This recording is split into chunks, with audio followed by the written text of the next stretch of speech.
Ini dapat mempengaruhi kesuburan ya Bunda, dan kista ini sangat berbahaya. Assalamualaikum warahmatullahi wabarakatuh. Masih bersama saya Bidan Eptaria Hartwi Putri dan dengan channel yang sama, yaitu channel Promil Sabifa.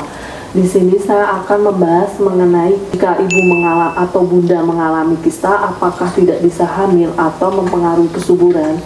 Jawabannya tergantung dengan jenis kistanya ya Bunda. Jadi ada beberapa kista yang dapat mempengaruhi kesuburan, dan ada beberapa kista yang umumnya masyarakat alami atau bunda-bunda alami itu tidak mempengaruhi kesuburan.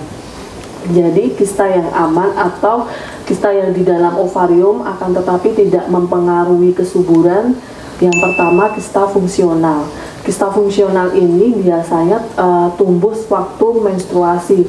Jadi menstruasinya tidak teratur, atau bisa juga dengan siklus yang tidak teratur seperti biasanya, karena kista fungsional ini tumbuh pada saat menstruasi dan hilang dengan sendirinya, dan ini tidak mempengaruhi kesuburan. Kemudian yang kedua, kista adenoma. Kista adenoma ini bisa bertumbuh besar jika tidak melakukan operasi, dan juga bisa hilang dengan sendirinya. Jadi perlunya pemeriksaan dari dokter kandungan. Kista adenoma ini tidak mempengaruhi kesuburan ya Bunda. Jadi ini biasanya tumbuh di permukaan kulit rahim. Kemudian ada yang ketiga, kista dermoid. Ini juga tidak mempengaruhi kesuburan. Kista dermoid ini tidak berupa cairan, akan tetapi jaringan-jaringan, dan tidak mempengaruhi kesuburan ya Bunda. Kemudian ada juga dua kista yang mempengaruhi kesuburan.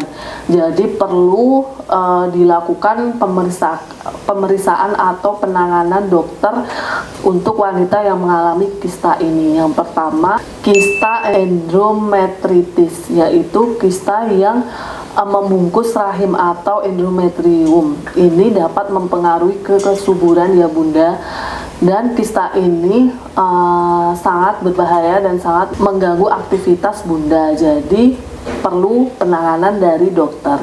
Kemudian yang kedua ada PCOS, yaitu kista ovarium, sindrom ovarium polikistik, atau kista yang diakibatkan dari ovarium polikistik. Ini berupa bintik-bintik kecil yang ada di dalam rahim. Jadi ini perlunya pemeriksaan atau tindakan dari dokter, karena ini juga mempengaruhi kesuburan. Jadi untuk bunda yang mengalami kista dan ingin program hamil, ada makanan-makanan yang perlu dihindari. Yang pertama, daging merah. Daging merah ini juga dapat menumbuhkan kista semakin lebih besar. Kemudian selain daging merah, makanan-makanan yang berlemak, kemudian nasi, karena kan untuk kista yang PCOS atau kista yang mempengaruhi kesuburan ini kan kadar insulinnya tinggi, jadi perlu diet dengan diet sehat. Kemudian makanan-makanan manis, roti tawar, kentang itu juga dihindari untuk wanita dengan penderita kista PCOS. Selain itu, makanan-makanan yang dianjurkan adalah makanan yang berserat seperti brokoli, sayur-sayuran hijau, kemudian buah-buahan, kemudian paprika hijau atau merah, ubi maupun labu. Kemudian selain itu ada makanan yang antiinflasi seperti tomat, terus ikan, bayam, dan makanan-makanan yang tinggi protein, rendah lemak seperti dada ayam, ikan, seperti itu ya Bunda. Kemudian untuk penderita PCOS ini biasanya kadar insulinnya tinggi, jadi harus sering berolahraga atau olahraga dengan teratur. Kemudian pola hidupnya diubah menjadi pola hidup yang sehat. Kemudian biasanya untuk penderita kista ini kulitnya berjerawat. Ciri-cirinya kulitnya berjerawat, kemudian menstruasinya tidak lancar, tumbuh bulu di wajah maupun di area tubuh lainnya, kemudian mengalami kebotakan seperti kebotakan pria. Jadi untuk menghindari kista dan untuk ibu yang sudah memiliki kista, tetap menjalankan hidup yang sehat. Untuk penderita PCOS atau ibu yang mengalami kista PCOS ini harus konsumsi makanan yang rendah lemak dan tinggi protein serta mengurangi kadar insulin. Jadi kesimpulannya, kista itu apakah bisa hamil? Bisa.